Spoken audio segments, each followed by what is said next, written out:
Hello, hello, hello. 5 minutes to the top of the hour. How's everybody doing? How was your weekend? Hopefully, got some quiet time in there. I know we had some nasty storms last night, just west of us, especially. Very nasty line, right? All right, a lot to talk about here on this Monday. It's a Alert Day special update, really. So I'm going to be spending a lot of time talking about today. Not as much time about the long term, but we'll get into at least some nuggets of that coming up here as we evolve here in the next few minutes. So we'll take it one step at a time. Hello, if it's first time seeing me, I'm wave meteorologist Brian Good. Nice to meet you. Welcome to the blog. It's not always as crazy for watching from out of town. We usually have quiet weather here all the time, and it never snows. Angela is on. Hey, Angela. Yeah, I did get some Halloween decor. I think some of you said you saw me out. I did get one of those big skeletons, that's like coming out of the ground. I know. It's one of those things you have buyer's remorse. Like, do I really need that? Yes, I do. That's a whole other story. But it was packed. Everyone was grabbing Halloween stuff left and right. I was not the only one. I'm telling you, it's insane, but in a good way. I think everyone's just kind of wanting something to look forward to. I think it's more of a mental thing than it is about the decor. It's about looking forward to something that's coming next. And I'm all about that. And if that helps your mentality, it helps you get out of just a crummy period, a little bit in a slump, and nothing's feeling right, nothing's been going right. It does a lot to your mentality to create and think of what's coming ahead. So I'm that way a lot, and that's how I deal with my depression a lot. Is always making sure I have something to look forward to. That's key number one. And next thing I'm going to get into is going to be Christmas, but I will wait on that. I promise. I got some ideas already just turning in my head. But Halloween's one of my favorite holidays of the year. I'm usually working because of the winter forecast, but I do it for you. It's on a Saturday this year, so I may be able to do some trick-or-treating as far as like giving out candy. I'm not going out to trick-or-treating. I'm already scary as it is. I don't need to dress up. So it'll be hopefully fun this year, and then it's going to be packed. I just hope we have good weather, right?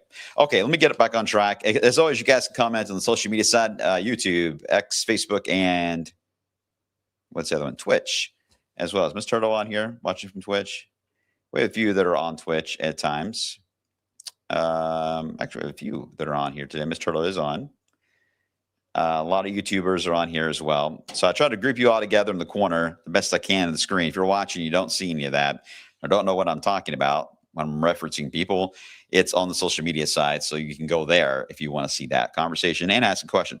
I'm hoping, as always the case in these setups, I will try my best to explain what I can. And at the very end, if I have not been clear enough and you have a question, then we'll address it. And I'm going to do something a little different today too. So bear with me. That's how technology works on this, but a couple of ways I want to show you how things are going to play out. Okay, let's start with the live look right now at downtown Louisville from the Harbors in Jeffersonville. If you're thinking, boy, that looks like a lot of haze there, you're right. It is smoke. It is some of the wildfire smoke. Yeah, it's back. Now, a lot of this is aloft. I don't see a lot of values going down to the lower layers of the atmosphere to cause a air quality issue, so that's good. But it is aloft, so it does create. Right now, I don't think it's going to be too much of a disruption in the heating and where the storms will go. The Cape is building even under where we have some of the smoke, and usually that's the hindrance the smoke does is it cuts down on the Cape. Well, I'm seeing Cape still build where they have smoke being reported. So today's case, I don't think it's thick enough to make a huge difference, but maybe thick enough they can still allow, if the storms are not bothering us, for some nice sunrise and sunsets the next couple of days. So there is a positive to it there. Not much of one, but that's one of them. All right, current temperature in Louisville in the 70s. We're in the mid 70s. Dew points, yes. Back into the 70s again. Now they had a nice little reset back west around Evansville, but they're going to catch up soon. They're going to build back in that humidity.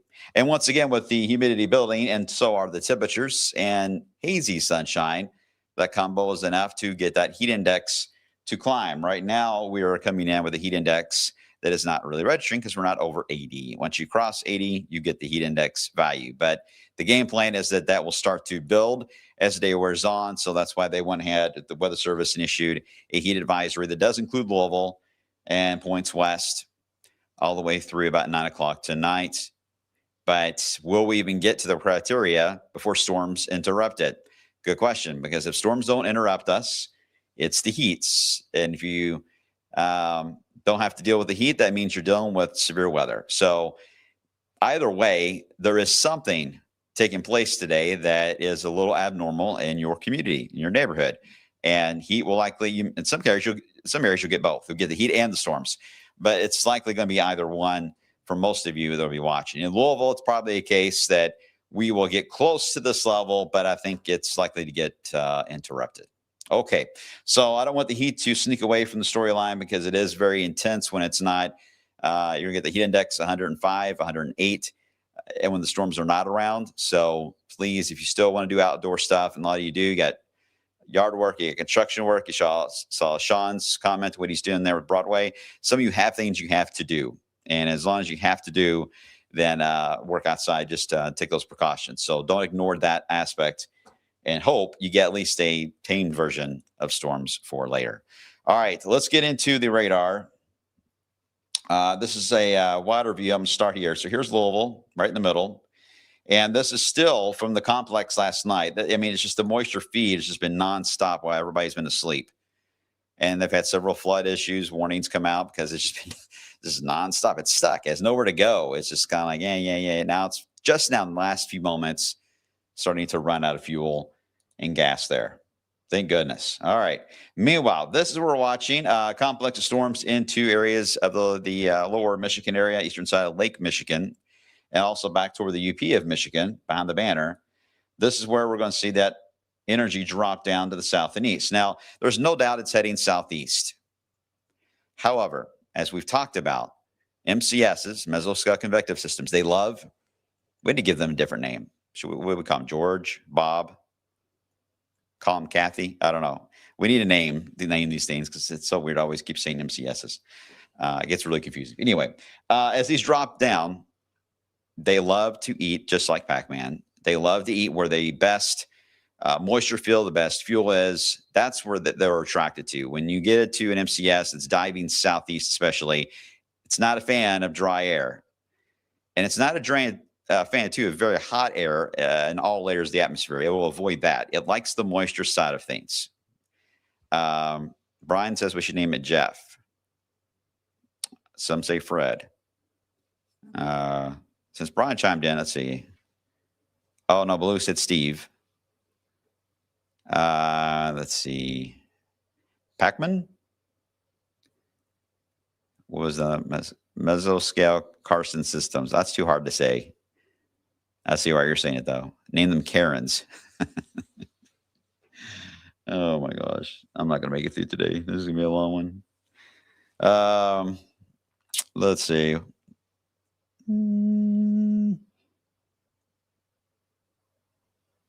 There's some who call them Tim. Tim. Okay, let's go with Tim.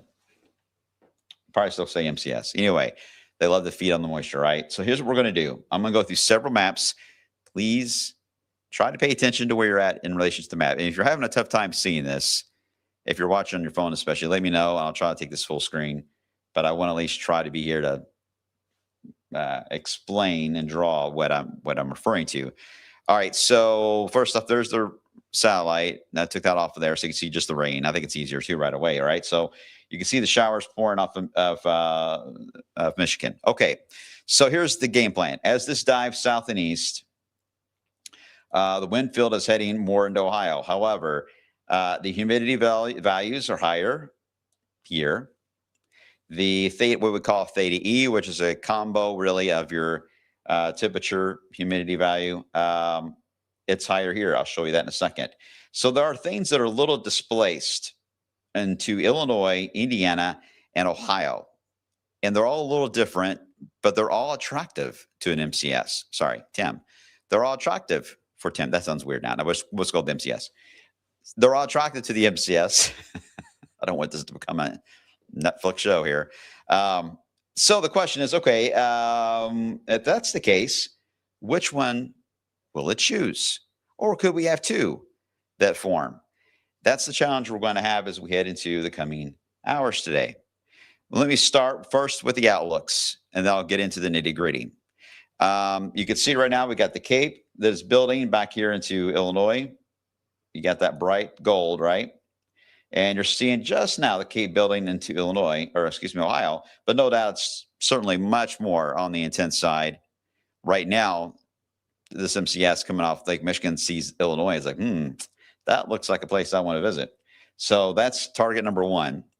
When you look at the overall jet, this is the wind direction aloft where the wind is going. So it's being forced, no doubt, to the south and east. So that's the overall steering field. So if it's relatively weak in nature, not overly strong, it will likely aim right into Ohio and give them just rain and some thunderstorms. But if they come intense, they're going to certainly want to feed on what they can anywhere south and east of that. And that's where you get into the split zone. So the Storm Prediction Center has a tough job here because we know we can get up to hurricane force winds on whatever develops. There's enough wind aloft for these to produce that field. Now, we don't have that kind of field right over Kentucky, to be honest, but you go far, not too far away, into Indianapolis, heading toward Wapakoneta, Ohio, all the way into Fort Wayne, Gary, Indiana, Chicago. They do have enough of a tailpipe that if the storm MCSs can get fired up enough, they can then take advantage of that, and you can get those 75 to 90 mile per hour winds that can develop and burst out from the storm. And once they do produce that kind of a wind, then you get these wild outflows. They could still have strong winds with them, but once the outflow, what we are going to be tracking here on the radar today is once we see the outflow, and you guys are pretty familiar with those are now, those little thin lines of the wind to get away from the storm. As soon as we see there's a gap between that and it grows and grows and grows, the MCS is done. It will then begin its weakening phase. You could still get additional showers and storms along that boundary that is separated. But as far as the very intense part of the storm, the dangerous part of it, it'll be over. But until we see that happens, there's going to be a risk for some damaging weather that'll be dropping in from the north and kind of spreading out over the Ohio Valley. That's going to be tough for us here in the Wave Country. Or where do we fit in this whole storyline? Because it could go all around us. I mean, they may build into Illinois and miss us. They could build into Ohio and miss us, or they could build straight down 65 and head right to us. So if you're in Indiana watching right now, and up 71, there's no doubt you're more prime to get whatever happens here. If you're in Louisville, you'll get some action probably if something does drop our way. And if you're south of Louisville, I doubt you'll see as much of intensity of what's going on to the north. And that's why there's a sharp cutoff on the SPC outlook right there, just south of the parkways. At that point, the outflow should have already pulled away from the storms and they've weakened. But if you're north, the closer you are to this pocket of the greatest wind belt, that is going to be your concern of getting the strongest part. We just don't know yet where they're going to be because it's still fairly early enough today that I don't know. Breaking this down more, the tornado threat, well, they do have that down to Louisville, but don't panic on that. That's just typical spinning that could develop on the leading edge of an MCS or on the sides of the spin. It's possible. Depends on which way it reacts. And there could be some clusters that are a little more supercellular in structure before they bump into each other, become more of what looks to be, in this case today, it'll be an upside down shape, letter C shape there. So almost like a U is how the shape will be. Until that happens, there'll be individual cells, and that's when they'll contain the hail, the tornado threat, if there's any at all. And then once they form the C shape, kind of an arc, and it may be like that, it could be more like this. I don't know yet. But your damaging winds will be found in that arc, and then your tornado threat is not as high at that point, and the hail threat starts to ease back a bit, but doesn't diminish completely. No doubt, though, when you look at the damage wind potential, that is the reason for the enhanced risk. That is the biggest concern. We saw this yesterday in West Kentucky, and this is the same storyline here. If storms do fire later on today, we'll get into the timing on this in just a second. I already see some questions about timing. Hang tight. I will get the timing. I'm just trying to explain the scenario first. of what this is and how this will evolve. The red area indicates, though, why the enhance is out, because that's the greatest potential to get 80 plus mile per hour winds. Let's hope they don't get it, but that's the most prime area. Hail, again, only in the initial phases. That's why it's pulled back a little bit more, closer to the first few cells that form. Then you can get some hailstones that can develop. All right, so here's what I'm going to do. I'm going to show you the first model, our in-house model. This updates every other hour. It may have a new run-in now, so this may be something new that I haven't seen yet. So bear with me if it gets a little crazy, or if it gets a little, blah, doesn't show anything, because that's how it's been showing so far today. So let's start it. Here we go. We'll begin with the first couple frames here. All right, well, here's the problem. This is 2 hours from now, and this is where it already shows the MCS has popped on the radar into Illinois. Now, I'm not discounting that, and I'll show you, again, some of the nerdy stuff, behind-the-scenes stuff in the forecasting in just a second of why it may be saying that. So what does that mean for us? Well, if I advance this, here we are at 3:30, here we are at 5 o'clock, and then it's out of here. So for us, it means nothing. It means we get nothing in the area. Could get a pop-up storm, but it would be just a hot day, and the drama's over. And then the hate mail starts coming in. I thought we were getting tornadoes today. I'm disappointed. I thought the world was going to come to end today. I do get those kind of emails many times, many times. People are angry that they didn't get hit and damaged by a storm. It's the weirdest thing ever. This would be a good thing. The graph's a good story for us. Not so good for Illinois, but this would be a good story for us. Now, do I believe it? Yeah, it's a little odd, especially for just 2 hours from now, and they've already formed. We've already would see signs of that about to happen right now, and we don't. So I think the graph has got some issues today. So we'll see what its next run shows and see if it catches up. But right now, they're having a tough time with initial conditions.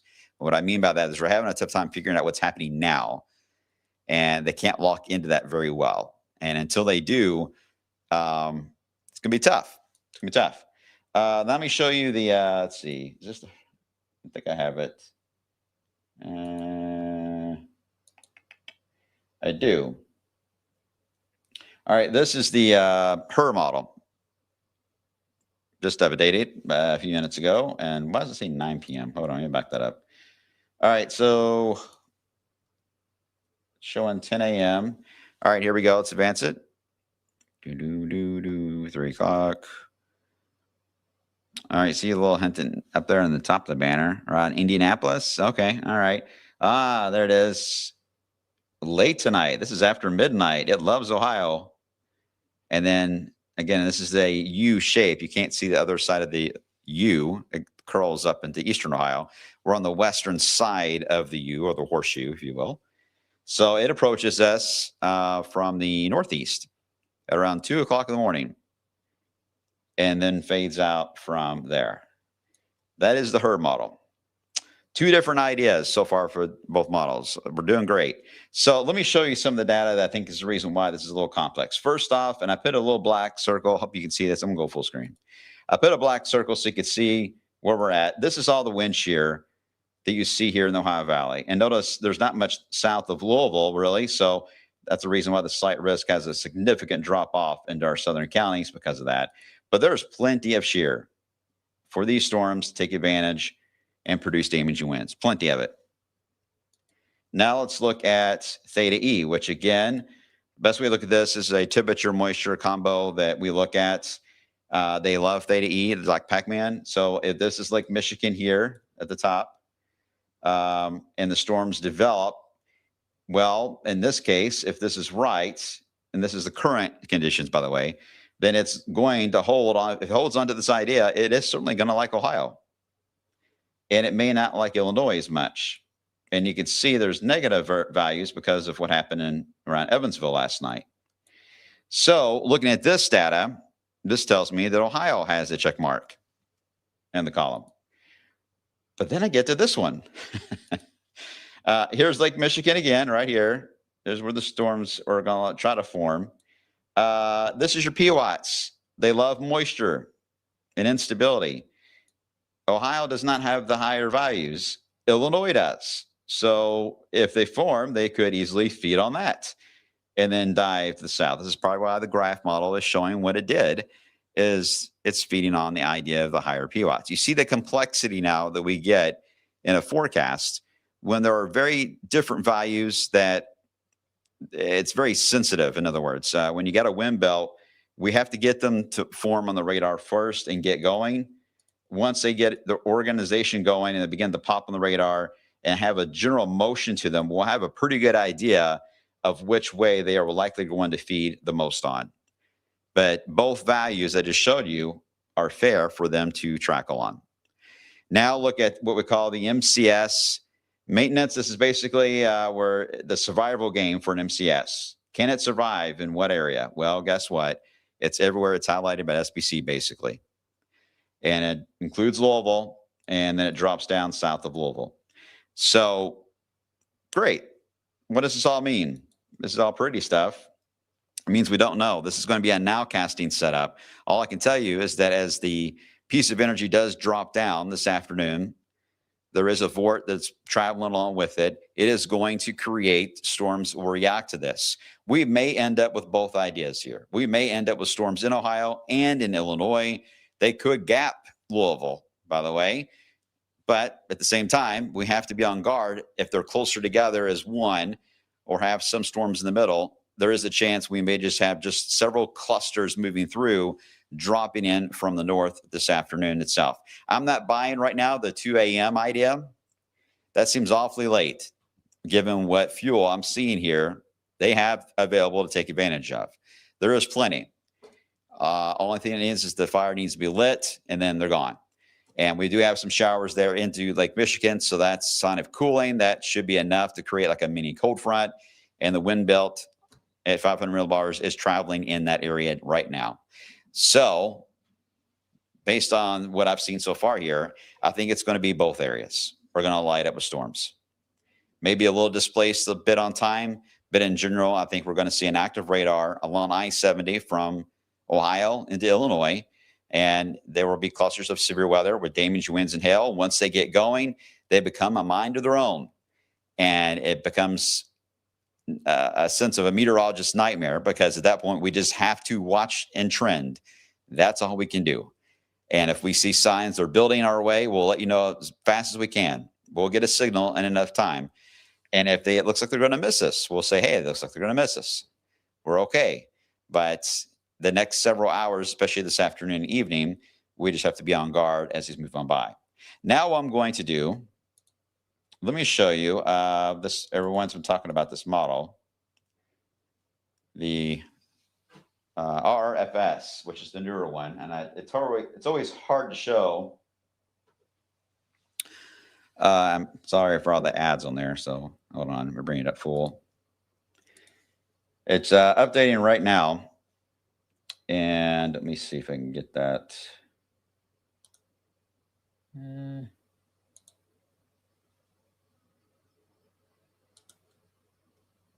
Hold on, it was zooming in on me. Let me try it again.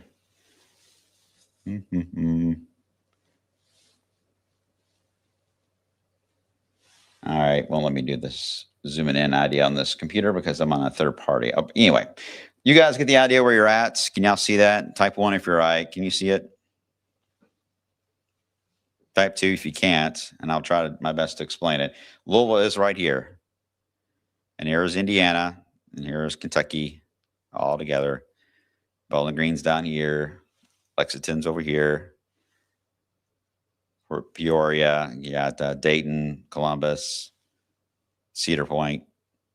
Okay, so this is a new run. It doesn't have all the data in, so let's advance this and see what happens the next few hours. All right, this takes us into about 2 o'clock this afternoon. At 2 o'clock, you can tell that this particular model seems to be liking the Chicagoland area to start it. What did it do in this previous run? Well, let's take a look. Here was the previous update. Fairly similar, starting in Chicago, but it did create some of these cells. And look at that, they dive straight down right into Louisville. as we head into about 9 o'clock tonight. I'm sorry, 5 o'clock tonight, 5 to 6 p.m. And that's about it. So it likes the Illinois side of things. Indiana dives into Louisville before they fade out. So that particular model run is the one that seems to like our area. Let's look at the NAM real quick. Just curious, it's updating right now. So let's look at that, see if it's got anything interesting. All right, well, it forms them in Illinois. And looked like Ohio there for a minute, didn't it? Kind of, you're like, oh, it's going to Ohio. Nope, just kidding. I want to go straight south toward Louisville. So the NAM is all about diving into Louisville. Now, this would be a little closer to sunset if this is right. A bit of a delay. Some have it as early as 5 p.m., and the NAM have it as late as about 8 or 9. And it moves on by. And looking at the wind field, oops, sorry. Let's pull up a wind on this bad boy. And you can see the wind dropping in. Yeah, that's a good surge of wind. So that would be a severe threat tonight if the NAM is right. I haven't been tracking the NAM overall for the weekend very well, so I'm not sure how well it's been doing. We sometimes refer to the CAM model. You sometimes have heard of that before. Let's look at the CAMs. The CAMs, well, didn't initialize very well. I mean, it's kind of got an oddity there with the storms developing in Illinois. And then it heads into Ohio and then turns toward Lexington. And that looks a little weird, to be honest. This is another version of the CAMs. Blossoms into Indianapolis area and dives toward Louisville. Again, sunset to about 10 p.m. for those to arrive.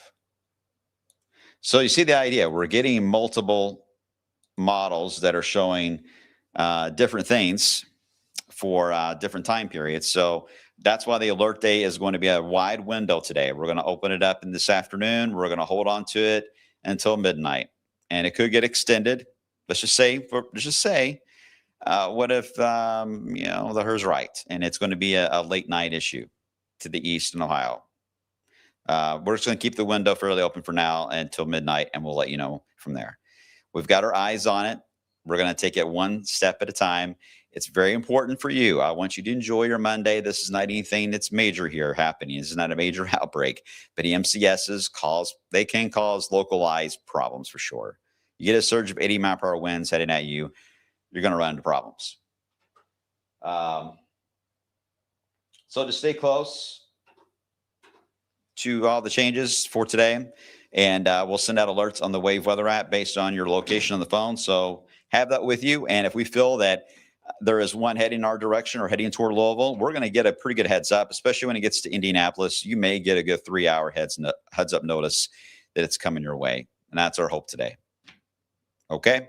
Let me show you the timing, then I'll get to your questions on this before I get into the next game plan that I want to show you all. And then I have to run.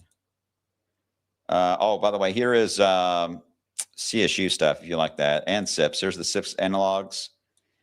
Breaks down tornado, hail, and wind. Look at the wind threat. Right up and down, really, I-65, if you can see it there, the darker blue. CSU, not much on Tor, not much on hail, but the wind threat, it is maximized over Evansville. And Storm Prediction Center, you saw that already at the bottom row. Anyway, just wanted to share those values, kind of lines up with what we're talking about. I know the rain chance does not seem very high, and that's kind of by design because I don't think it's a widespread issue on storms yet. Some of you could actually get missed, and as we saw in some cases like the graph, some of you could be completely missed, get a drop. So I don't think we need to raise them. I think we need to elevate them, and we do have them elevated for now, especially late this afternoon and evening, and we'll take it one step at a time. As I've mentioned before, if you're in Indiana and up 71, you will be up first. You will be up first. That's very important to get into your minds here. If you are south of Louisville, you'll get the second phase of this, a weaker version likely, but we would already be being impacted by this by the time you're aware of it. So more than likely the benefit our southern friends have is that our northern friends are going to get hit first, and that'll get the attention of social media and TV well in advance for y'all. So you'll get a big heads up there. Any questions I can get to here real quick before I move on to the next phase of good and a bit of bad news? Did that all make sense? Yes, no, do an emoji. I don't know. Let me know.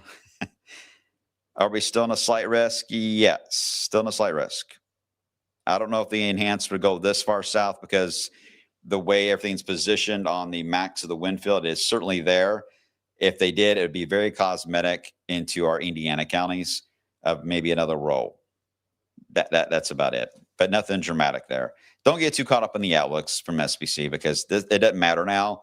You all understand the outlooks are for really the idea. If you haven't seen any data and don't understand any severe potential, the outlooks are an easy way to get it out quickly. But you all know the nitty gritty now. You know what we're facing. So the outlooks you really don't need. You know the potential risk and elements at play. Everyone seems good. So any questions? I want you to have pool time. If you have pool time today, have pool time today. You'll have plenty of a heads up. It is going to be hazy out, so I can't guarantee a perfectly blue sky today. Sorry, but it is good pool time. All right, everyone seems good. Good. What'd you say? A cocktail of rain, wind, hail, and tornadoes. Yeah. Oh, I mean, some areas could get a mix of all that, but I doubt. Yeah, this is not exactly a tornado potential. The MCS is in a sense have to create the tornado environment themselves. They lead to that setup, but most of the time it's damaging winds. These are the big ones that I worry about in the summer season because they come in from the north. And as I've mentioned several times, our tree canopy in our area is braced all the time for a west and southwest wind more than anything. And they grow in the dirt bracing for that wind. So when the wind comes in at 80 miles per hour, not saying we're going to get 80, but you get that kind of a strong gust from another direction, the tree is not braced for that. So tree damage goes up in these scenarios. And you don't have to always get the 60 mile per hour winds. Even sometimes below that level, you can still get tree damage. Again, the trees grow based on the climate they're in.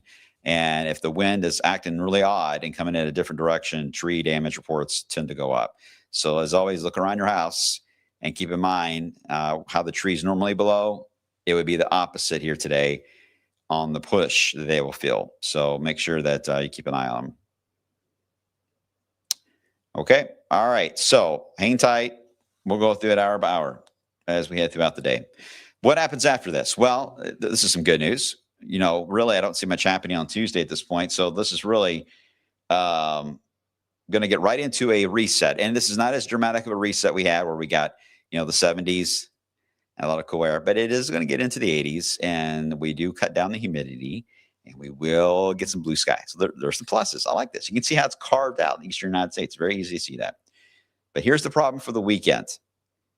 As a low pressure dives in from Minnesota and Wisconsin, is going to sink down toward the Ohio Valley. And because of our little low that's been causing the drama today, and this is the benefit that we're going to get tomorrow and next few days, and behind it, it's slowing down. So now you're getting into a traffic jam. It has a red light here in the Atlantic. So as this low moves in, it's coming in fast toward Louisville, but then it realizes, oh, great. Traffic jam, I-65, can't go anywhere. So it is going to move in and likely park itself over us for the weekend. And for a few days, we may have to deal with showers and some storms in the area. We'll have to monitor that for flooding, but that's far out still in the outlook. But if you have weekend plans, this is going to be your thorn. Will be this low and how it behaves. I will say that eventually does get the kick. A strong front is going to be moving in around the 6th of August. And this leads us into that mid-August cool down that we've been talking about that will mimic highs in the 70s. That is showing up. So that will be the one to clear it out to get you an idea of the game plan all the way into August there. But we'll talk more about that after the next couple of days. Here's your 10-day roll fast here because I've been on here for a while. 90 today, again, 40%. We'll hold on to the alert day. We went through that tomorrow. we'll hold on to the rain chance, mainly for anything in the morning that could still be left over, especially if the her idea coming from Ohio is right. That may still be early morning pre-dawn. Either way, I don't see just much of another trigger in the day. And then Wednesday, Thursday, not bad. I mean, just hazy, but lower humidity. And then as we into the weekend, you see the rain chance kicks in, and there's a chance when we have to extend that out even more over the weekend into next week. All right, until the front moves in. Fair enough. Cooler state fair, maybe, at least the start. Maybe the start could be good for the kids going back to school. That may time out well, I hope, to get us out of this pattern. So I'm working on that. Any other questions? Everyone's tired of the storms. Will it rain garlic, breadsticks, or gummy bears?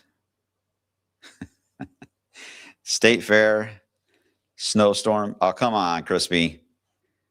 I wish for that every year. It ain't gonna happen. Brian After Dark. As of now, yes, Brian After Dark is scheduled for Friday night. Now, there is a catch to it. It may not be dark when I'm doing it.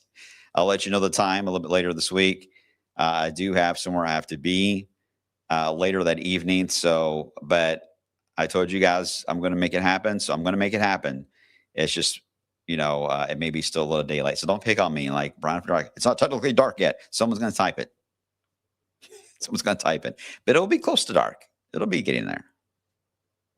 Fair enough. Carson says you're going to bail on us. No, I'm not going to bail on us. I'm not going to bail on you.